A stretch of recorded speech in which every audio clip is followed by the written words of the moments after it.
question here about, and it's directed at Ananta, but it actually links to the next question, which is around, you know, how can women build themselves up to make the most of opportunities in the organizations that they work in. And I think we have a broader conversation here about how has work life changed. We have a lot more women in leadership positions in India, even though, you know, we have a very long way to go, and we all know the 28% of women in the workforce, etc., etc. But you know, if I start with Ananta, what's your sense in terms of how women can really make the most of opportunities that come up in the organization, especially in male-dominated sectors like your sector? Right. So first and foremost, Dr. Leena, I think all sectors are male-dominated. There isn't any sector which is female-dominated, right? Except for what's going on right now, which is lockdown and which is homemaker game. So I think every sector is male-dominated. So I think let's put that aside for now. If it wasn't male-dominated, I don't think Tara would have written the book that she has written. I could not even watch the episode yesterday where they were showing Draupadi in Mahabharata, and the discussions around the whole game of dice. And she has gone ahead and written a book on that topic. It's so easy to write about happy things. It's so difficult to write about sad things. Similarly, the question that you're posing to me, well, every sector is male dominated. I think we keep talking about 6 C's and all that. I think we need to talk about the 3 E's. The first is that women have to actually believe they are equal, right? And you have to teach the world how you deserve to be treated. You have to draw your line, right?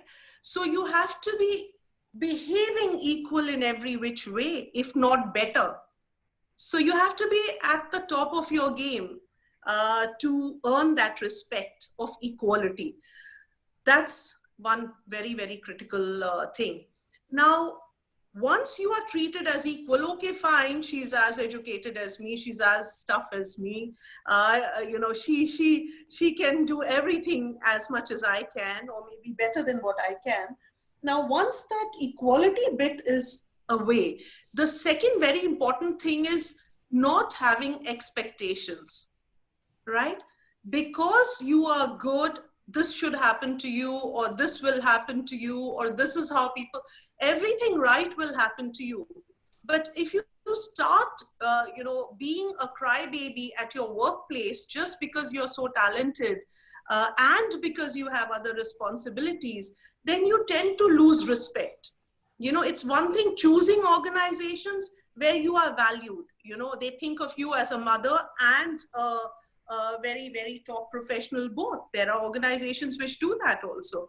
But if you are not in that setup and you have chosen to be in a particular place at a particular time, then to have too many expectations from your workplace also brings you down a little bit, you know, because it's not a place which you are running. You're trying to fit into a setup, and within that setup, you're trying to do the role that has been assigned to you.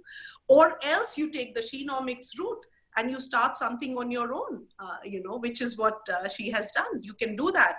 And I do remember and recollect that we were together at the Women Economic Forum where the whole day, this was the question which was being discussed all day long. So, you know, it's very important that you believe in equality. It is also very, very important that you do not have any expectations. And the third E is that you are equipped for what you have set out in that journey independently without anybody's support. And I will go back to what my fellow panelists just said, that end to end, you should be competent to handle it, you know. And that will come only if you make that extra effort. अपने काम में तो आपने अच्छा होना ही है, दूसरों का भी देख देख के आप सीख जाइए, उसमें कोई harm नहीं है. The whole problem that I have seen, and I'm not differentiating men and women, please, between people who are successful and people who are not successful is only one thing. People who are not successful want to get a lot by giving very little. And people who get a lot eventually at the end of the journey, whether it's respect, whether it is monetary benefits, whether it is positions, whatever it may be, is because they give a lot more than what they are getting. And they're not bothered about what they're getting. They are passionate about their work. You change jobs or not because you want to climb. You change jobs because you love that new role, or you love the policies of that setup, or you are very proud of that particular organization and you would like to be associated with that type of leadership. So, you know, it's not only remuneration which drives winners, it's roles, and it's also sometimes reporting which drives people, you know. So you have your key decisions in life. There's only itna sa hi to hai aapka work. You have only those many years when you're going to be really working, if you're talking about the corporate sector, or if you're talking about starting your own startup, and you'll know whether you won or you failed, and now you need to do course correction and move into something else. You know, it's not like you keep trying, and you've reached the end of your life. So you have to really be very clear in the beginning what you are choosing, how you're planning to do it, and how well can you do it independently without looking left and right.